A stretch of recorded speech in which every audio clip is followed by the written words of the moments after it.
Hello friends. तो आज हम जानने वाले हैं कि बीए के एग्जाम में हम कॉपी में कैसे लिखते हैं, how to write in BA exam. और आज मैं आपको बताने वाला हूं ये एक एग्जाम्पल के थ्रू। इसके पहले हमने एक वीडियो अपलोड की है कि बीए में कैसे लिखें, उसको हमने टॉपिक वाइज आपको समझाने की कोशिश किया है कि बीए में कैसे लिखें। तो आपका बहुत सारे लोगों का कमेंट आया है कि सर आप लिख करके बताइए, एक क्वेश्चन का आंसर दे करके बताइए। तो आज मैं आपके लिए एक क्वेश्चन लेकर के आया हूं और उस पूरे क्वेश्चन को किस तरह से आपको एग्जाम में लिखना है वो सारा एग्जाम्पल आपके सामने लेकर के आया हूं। तो आज हम देखेंगे किस तरह से एग्जाम में लिखते हैं। तो इससे पहले अगर आपने हमारे चैनल को सब्सक्राइब नहीं किया है तो प्लीज चैनल को सब्सक्राइब कर लीजिए। आइए शुरू करते हैं आज की वीडियो। तो ये आपके सामने रहा एक क्वेश्चन जो कि ज्योग्राफी का है, आपके बीए थर्ड ईयर के ज्योग्राफी का है। तो आपका कोई भी क्वेश्चन होगा इसी तरह से क्वेश्चंस पूछे जाते हैं आपसे। मध्य युग में अरब भूगोलवेत्ताओं का भूगोल में क्या योगदान रहा, इसका वर्णन करना है कि मध्य युग जब था तो उस समय अरब भूगोलवेत्ताओं का भूगोल पर क्या योगदान रहा। ये क्वेश्चन बहुत इंपॉर्टेंट क्वेश्चन है। आप देख सकते हैं 2005, 2007, 9, 14, 16, 19 इतने सारे ईयर्स में ये क्वेश्चन उठाया गया है, ये क्वेश्चन पूछा गया है। तो क्वेश्चन काफी इंपॉर्टेंट था, तो इसी के थ्रू मैं आज आपको समझाने जा रहा हूं। तो सबसे पहले जो भी क्वेश्चन आपसे पूछा जाता है तो आपको सबसे पहले उसकी भूमिका लिखनी है। जरूरी नहीं कि आप उसको भूमिका हेडिंग दें, आप शुरुआत कर सकते हैं भूमिका लिखने की। जैसे कि हमने पिछली वीडियो में बताया कि आप भूमिका लिखिए। तो सबसे पहले आपको लिखना है कि अरब भूगोलवेत्ताओं का मध्य युग में क्या स्थिति थी, क्या बातें थी, वो सबसे पहले लिखनी है। जैसे कि हमने देखिए लिखा हुआ है कि अरब कालीन भूगोल भौगोलिक ज्ञान के विकास में मध्यकाल के नाम से जाना जाता है। यानी कि जो भूगोल था उस समय उसको हम मध्यकालीन भूगोल के नाम से जानते हैं। इस काल में मध्यकाल में यूनानी व रोमन भौगोलिक ज्ञान को संरक्षित करने का और इसका विकास करने का जो श्रेय है वो मुस्लिम भूगोलवेत्ताओं को है। ये मुस्लिम भूगोलवेत्ता अरबकालीन भूगोलवेत्ता थे, यानी कि ये अरब के भूगोलवेत्ता थे। इन अरबकालीन भूगोलवेत्ताओं के योगदान का उल्लेख निम्न प्रकार से कर सकते हैं, यानी कि कई सारे विद्वान हैं तो उनका एक एक करके आप अब इसके बाद शुरू करेंगे उनके बारे में बताना।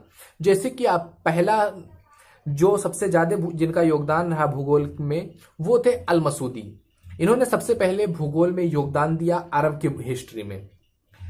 इनका समय था 890 में इनका जन्म हुआ, 956 ईस्वी में इनकी मृत्यु हुई। तो ये इनका टाइम पीरियड था। तो इस समय में ये सबसे पहले ऐसे अरब थे जिन्होंने भूगोल के बारे में बहुत ज्यादा योगदान दिया है। तो सबसे पहले जिसकी भी शुरुआत करेंगे उसका सामान्य परिचय लिखेंगे कि इनका क्या सामान्य परिचय है, इनका जन्म कहाँ हुआ था, इन्होंने कैसे कैसे इनकी भूगोल के प्रति रुचि कैसे बढ़ी, उन्होंने कितनी यात्राएं की, कैसे थे, वो सब चीजें के बारे में आपको बताना है। तो ये सारी चीजें लिखने के बाद आपको उनकी रचनाएं लिखनी है। तो रचनाएं आप देख ही रहे हैं कि अल मसूदी ने अपने अनुभवों से प्राप्त ज्ञान को संकलित करने की कोशिश की। जितना भी उन्होंने यात्राएं की, घूमा, उससे जो उनका एक्सपीरियंस हुआ उन एक्सपीरियंस को उन्होंने तमाम सारे बुक्स में लिखा है। तो वही आप उनकी रचनाएं हैं। जैसे कि आपको इसके बाद उसकी रचनाएं लिखनी है। जैसे कि इनकी 4 रचनाएं बहुत महत्वपूर्ण थी। जैसे कि समय विवर्तिका थी। जो भी आपके रचनाएं हैं इनके बारे में आपको 1-2 लाइन लिखना है, आप लिख सकते हैं। चाहे तो ऐसे भी लिख सकते हैं, चाहे तो इनके बारे में कुछ लिख सकते हैं। जैसे कि इनका जो पहला बुक था समय विवर्तिका, ये अभी अवेलेबल नहीं है। इसके बारे में उस अरब के जो उस समय के भूगोलवेत्ता थे उन्होंने तमाम सारे बुकों में इस बुक का जिक्र किया है, लेकिन ये बुक अभी हमारे पास अवेलेबल नहीं है। आप कहीं भी पूरे वर्ल्ड में इसको नहीं पाएंगे। और कि बाकी की जो तीनों हैं ये बहुत इंपॉर्टेंट बुक्स हैं। तो ये इनकी रचनाएं थी। तो इस तरह से आपको शुरू करना है। अब आगे इनका योगदान क्या रहा वो भी हम जानेंगे। आइए देखते हैं। अब आगे लिखेंगे कि भूगोल में उनका देन क्या था। तो अल मसूदी के कार्यों का भौगोलिक महत्व प्रस्तुत करने के लिए सबसे पहले हमें जानना होगा कि टाइम पीरियड क्या था, उस समय कौन सी चीजें उन्होंने किया। तो उन सब चीजों पर आपको इन फैक्ट्स पर ध्यान देना होगा। जैसे कि अल मसूदी का जो टाइम पीरियड था वो 10वीं सदी का था और उस समय तक भूतल के बारे में, भूगोल के बारे में ज्ञान सभी दृष्टियों से अधूरा था और आंकड़े नापने के लिए सभी भ्रमपूर्ण, जो मापने की चीजें थी भ्रमपूर्ण थी। दूरियां ज्ञात करने का मापने का कोई ढंग शुद्ध नहीं था, सब अशुद्ध थे। तो उस समय उन्होंने भूगोल के बारे में इतना सारा योगदान दिया, तमाम सारी चीजों के बारे में बताया। तो उससे उनका जो वैल्यू है, उनकी स्थिति है वो बढ़ जाती है। नेक्स्ट हमें तो इसी तरह से लिखना है कि अल मसूदी महान यात्री है। तो उसके बारे में लिखना है पॉइंट्स। उसके बाद उसने उनका योगदान किस चीज में रहा, किस चीज के बारे में उन्होंने दिया। जैसे कि उन्होंने सबसे पहला रूल दिया कि पृथ्वी और आकाशीय पिंडों में संबंध क्या है, उस संबंध के बारे में उन्होंने बताया। तो सबसे पहले उसी को हम लिख रहे हैं। तो अल मसूदी ने जो बताया कि अल मसूदी ने पृथ्वी को गोलाकार माना, उसे ब्रह्मांड के केंद्र में स्थित माना कि हमारी जो पृथ्वी है वो ब्रह्मांड के केंद्र में स्थित है। इसके चारों तरफ 7 ग्रह चक्र लगाते हैं, जैसे कि चंद्रमा, बुध, शुक्र, सूर्य, मंगल, बृहस्पति एवं शनि को उन्होंने ग्रह माना और बताया कि ये अपने मार्ग में चक्कर लगाते रहते हैं, जो कि इनका आकर्षण क्षेत्र कहलाता है। तो इन्होंने प्रत्येक ग्रह का अपना एक आकर्षण क्षेत्र बनाया। इनमें जो सबसे ऊपर है उसे सितारों का आकाश कहा और उसे सर्वोच्च आकाश का। तो इस तरह से उन्होंने बताया। आगे देखिए उन्होंने क्या बताया। आगे उन्होंने बताया कि पृथ्वी के चारों ओर घेरे हुए इन 7 आसमानों के अपने अपने गुण हैं। इनमें जो पहला है वो नीलम का है, दूसरा चांदी का, तीसरा मड़ियों का, चौथा मोती का और 5वां सोने का है, छठा पुखराज का और 7वां आग का है। उन्होंने इस तरह से अपने बारे बताया। इसके बारे में और भी तमाम सारी चीजों के बारे में बताया। बसे हुए विश्व का विस्तार बताया। तो जो भी चीजें उन्होंने बताया है उसको उनके बारे में जब लिखेंगे अल मसूदी के बारे में तो उनकी सारी योगदान लिखते चले जाएंगे। तो दोस्तों अगर इसमें आप पूरी तरह से नहीं देख पा रहे हैं तो हमने आपके लिए इसका पीडीएफ बनाया हुआ है जो आपको डिस्क्रिप्शन में मिल जाएगा। आप वहां पर हमारे टेलीग्राम का लिंक है, उसमें हमने पीडीएफ अपलोड किया हुआ है। तो आप वहां टेलीग्राम पे जा करके ये सारी जो भी हम बता रहे हैं, जो भी ये वीडियो में हम क्वेश्चन सॉल्व करके लेकर के आए हैं, तो ये पूरा का पूरा आपको वहां मिल जाएगा। तो आप वहां जाकर के इसका पीडीएफ डाउनलोड कर सकते हैं। तो उन्होंने बताया बसे हुए विश्व का विस्तार, कि विश्व कहां कहां तक बसा हुआ है। तो इस पर उन्होंने अपनी राय रखी। और दूसरे जो भूगोलवेत्ता थे अल-बरूनी, तो उनकी भी इसी तरह से शुरुआत करेंगे। उनका सामान्य परिचय, उनका जन्म कहाँ हुआ, उनका जीवन किस तरह से बीता, उसके बारे में सामान्य परिचय देंगे। और इसके बाद उनकी रचनाओं का बात करेंगे। जैसे कि उनकी कई सारी रचनाएं हैं। किताबुल हिंद है, किताबुल जामानीर है, अल कानूनी है, अल मसूदी द विटिव ऑफ पास्ट, अल अथर है, अल बगिया है, तारिकुल हिंद है, किताबुल सैयद है, रिसाला है, तमाम सारी बुक्स। तो अल-बरूनी जो थे भारत आए हुए थे, उन्होंने तमाम सारी बुक्स भारत पर लिखा हुआ है। तो अल-बरूनी ने किताबुल हिंद लिखा है और भी कई सारी किताबें उन्होंने इंडिया पर लिखा है, क्योंकि वो भारत भ्रमण करने आए थे। उन्होंने कुल 27 पुस्तकें भूगोल के क्षेत्र पर आधारित लिखी हुई है। तो संक्षेप में अगर हम बात करें तो अल-बरूनी दर्शन, धर्म, ब्रह्मांड विज्ञान, खगोल विज्ञान, भूगोल, भूगर्भ शास्त्र, शैल विज्ञान, भू आकृतिक विज्ञान, गणित, भौतिकी, औषधि विज्ञान, तमाम सारी जो भी इसकी शाखाएं हैं, ब्रांचेज हैं, उनमें एक श्रेष्ठ भूगोलवेत्ता के रूप में जाने जाते हैं।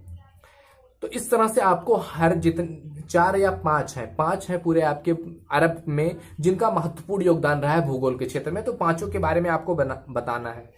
तो उसके बाद तीसरे आते हैं आपके अल इदरीसी, जिनका टाइम पीरियड था 1099 से लेकर के 1180 ईस्वी तक। सबसे पहले आपको उनका सामान्य परिचय देना है कि उनका जन्म क्या हुआ था, उनका नाम क्या था, उनके लेखों से हमें क्या ज्ञात होता है, उन्होंने कहाँ कहाँ यात्राएं की। तो सबसे पहले हमें सामान्य परिचय देना है और उसके बाद उनकी रचनाओं के बारे में बताना है। और इसके बाद बताना है हमें कि उनका भूगोल में योगदान क्या रहा है। तो उनकी जो पुस्तकें हैं वो भी भूगोल में योगदान रखेंगी। और अल इदरीसी का भूगोल में जो सबसे ज्यादा महत्वपूर्ण योगदान रहा है कि वो उनके द्वारा तैयार किया गया विश्व का मानचित्र। उन्होंने सबसे पहले विश्व का मानचित्र बनाया, जिसमें उन्होंने पूरे विश्व को जितनी उनका अनुभव था, जितना उन्होंने यात्राएं किया हुआ था, उन सारे अनुभवों को उन्होंने शेयर करते हुए एक विश्व का मानचित्र बनाया। जो मानचित्र जो था वो अपरिष्कृत प्रक्षेप पर आधारित था। जो आपने अगर प्रक्षेप पढ़ा होगा तो अपरिष्कृत प्रक्षेप जो है उस पर आधारित उनका मानचित्र था। इस मानचित्र का जो एशिया वाला पार्ट था, जो वर्ल्ड मानचित्र इन्होंने बनाया, उसका जो एशिया का पार्ट था, उन्होंने बताया कि सबसे समृद्ध, सबसे धनी पार्ट है वर्ल्ड का। और इसके बाद नेक्स्ट है आपके इब्न बतूता। इनका टाइम पीरियड 1304 ईस्वी से 1368 ईस्वी तक था। सबसे पहले इनके बारे में परिचय लिखना है, इनका योगदान फिर क्या हुआ है ये लिखना है। तो इस तरह से देखिए लिखा हुआ है। इस तरह से अगर आप अपने एग्जाम में लिखते हैं तो आपको अच्छे से अच्छा मार्क मिलेगा। और इसके बाद चलते हैं नेक्स्ट विद्वान की तरफ। नेक्स्ट है आपके इब्न खालदून। इब्न खालदून जो है वो भूगोल के क्षेत्र में इनका सर्वाधिक महत्वपूर्ण देने वाले, सबसे महत्वपूर्ण योगदान देने वाले, यह अरबों में सबसे लास्ट थे। इनके बाद कोई भी ऐसा भूगोलवेत्ता नहीं है जिन्होंने बहुत ज्यादा महत्वपूर्ण योगदान दिया हो। तो ये सबसे महत्वपूर्ण माने जाते हैं, अंतिम लास्ट। इनकी महत्वपूर्ण रचना जो थी मुकद्दिमा है, जो कि 6 खंडों में है। इब्न खालदान को सामाजिक विज्ञानों की कई शाखाओं का पिता भी माना जा सकता है, क्योंकि इनके जो विचार हैं इनकी रचनाओं में बीज के रूप में हमें दिखाई देते हैं। इब्न खालदून ने अपनी पुस्तक मुकद्दिमा में राजनीतिक भूगोल की कई सारी संकल्पनाओं को विकसित किया है, राजनीति के बारे में बताया है, भूगोल के बारे में इनकी तमाम सारी खोजें रही हैं, भूगोल के बारे में उनका भूगोल को समझाने का एक अलग तरीका था। तो उनकी जो भूगोलवेत्ता में सबसे लास्ट आते हैं आपके इब्न खालदून, जिन्होंने भूगोल के बारे में बताया। तो इस तरह से आपको लिखना था कि अरब के जो भी भूगोलवेत्ता थे उन सबका हमने कवर किया। सबसे पहले बताया कि अरब किस काल का समय था, सबसे पहले आपको सामान्य परिचय देना है, उसके बाद एक एक करके जितने भी भूगोलवेत्ता गुजरे हैं इंपॉर्टेंट, तो 5 हैं अरब की हिस्ट्री में। तो आप देख सकते हैं इस तरह से आपको लिखना है। तो हमने पहले भी आपको बताया है, अगर आपको इसका PDF चाहिए तो आप डिस्क्रिप्शन में दिए गए लिंक के थ्रू डाउनलोड कर सकते हैं। तो मिलते हैं दोस्तों आपसे अगले वीडियो में, तब तक के लिए जय हिंद जय भारत।